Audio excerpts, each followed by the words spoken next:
चलिए एक परिपथ में प्रवाहित होने वाली विद्युत धारा की मात्रा ज्ञात करें। तो एक विद्युत परिपथ में तार होते हैं जिनमें ऋण आवेशित इलेक्ट्रॉन प्रवाहित होते हैं। यहाँ इलेक्ट्रॉनों को हमने पीले रंग से दर्शाया है। इसके अतिरिक्त परिपथ में एक ऊर्जा स्रोत होता है, जैसे यहाँ बैटरी है। बैटरी का धनात्मक टर्मिनल ऋण आवेशित इलेक्ट्रॉनों को अपनी ओर खींचता है और ऋणात्मक टर्मिनल उन्हें परिपथ में धक्का देता है। लेकिन परिपथ में इलेक्ट्रॉन तभी गति करते हैं जब परिपथ बंद होता है। यहाँ अभी परिपथ बंद नहीं है। परिपथ को बंद करने के लिए हम स्विच का उपयोग करते हैं। जब हम स्विच को बंद करके परिपथ को पूरा कर देते हैं तो इसमें इलेक्ट्रॉन गति करने लगते हैं। परिपथ के पूरा हो जाने पर बैटरी इलेक्ट्रॉनों को गति करने के लिए ऊर्जा प्रदान करती है। इससे इलेक्ट्रॉन गति करते हैं और इस ऊर्जा को परिपथ में जुड़े किसी उपकरण में स्थानांतरित करते हैं, जैसे कि यहाँ एक बल्ब है। तो इस प्रकार विद्युत परिपथ काम करता है। जब इलेक्ट्रॉन परिपथ में गति करने लगते हैं तब हम इसे विद्युत धारा कहते हैं। इसका मतलब यह है कि एक परिपथ में विद्युत धारा एक ही समय में हर जगह प्रवाहित होना शुरू हो जाती है। लेकिन इस धारा की दिशा क्या होती है? आपको लग सकता है कि विद्युत धारा उस दिशा में प्रवाहित हो रही है जिस दिशा में ये इलेक्ट्रॉन गति कर रहे हैं।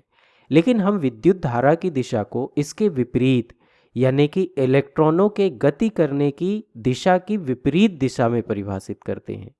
लेकिन ऐसा क्यों है? क्योंकि इलेक्ट्रॉन ऋण आवेशित कण होते हैं। सैद्धांतिक रूप से हम यह मानते हैं कि विद्युत धारा की दिशा धनात्मक आवेशों के प्रवाह की दिशा में होती है।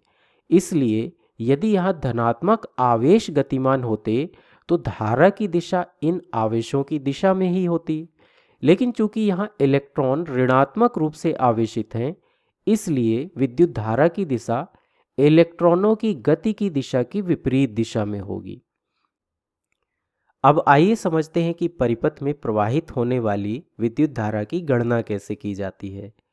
तो ध्यान रहे कि किसी भी बिंदु से प्रवाहित होने वाली विद्युत धारा हमेशा उस बिंदु से प्रति सेकंड प्रवाहित होने वाले आवेशों की मात्रा होती है। चूंकि आवेश की इकाई कूलाम होती है, इसलिए विद्युत धारा की इकाई कूलाम प्रति सेकंड होगी और कूलाम प्रति सेकंड को ही हम एम्पियर कहते हैं। आइए कुछ उदाहरण लेकर इसे अच्छे से समझते हैं।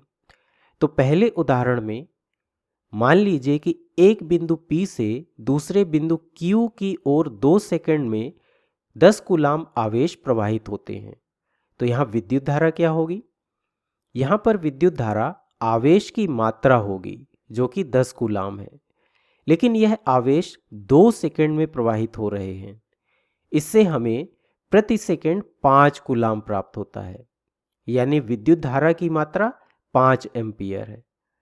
ध्यान रहे कि इसका मतलब यह नहीं है कि यहाँ प्रति सेकंड 5 इलेक्ट्रॉन प्रवाहित हो रहे हैं। वास्तव में प्रत्येक इलेक्ट्रॉन में आवेश बहुत कम होता है, इसलिए यहाँ लाखों इलेक्ट्रॉन प्रवाहित हो रहे हैं। लेकिन उन इलेक्ट्रॉनों में कुल आवेश 10 कूलाम है जो कि 2 सेकंड में प्रवाहित हो रहा है, यानी 5 कूलाम आवेश प्रति सेकंड। इसलिए यहाँ पर 5 एम्पियर विद्युत धारा होगी। अब इस धारा की दिशा क्या है? क्या यह P से Q की ओर है या Q से P की ओर है? याद रखें कि धारा की दिशा इलेक्ट्रॉनों के प्रवाह की दिशा के विपरीत होती है, इसलिए यहाँ धारा की दिशा Q से P की ओर होगी। चलिए दूसरा उदाहरण लेते हैं। मान लीजिए कि 2 एम्पियर विद्युत धारा 10 सेकंड तक प्रवाहित होती है। अब हमें ज्ञात करना है कि 10 सेकंड में इस बिंदु से कितने आवेश प्रवाहित हो रहे हैं। मैं चाहता हूं कि वीडियो को रोककर आप पहले स्वयं इसका पता लगाने का प्रयास करें। ठीक है, तो चलिए देखते हैं। हमें पता है कि विद्युत धारा का मतलब प्रति सेकंड प्रवाहित होने वाली आवेशों की मात्रा होती है। इस बार हमें विद्युत धारा और समय दिया गया है और हमें आवेश Q ज्ञात करना है। तो यह होगा धारा I गुणा समय t, यानी 2 एम्पियर गुणा 10 सेकेंड, जिससे हमें 20 कूलाम मिलता है।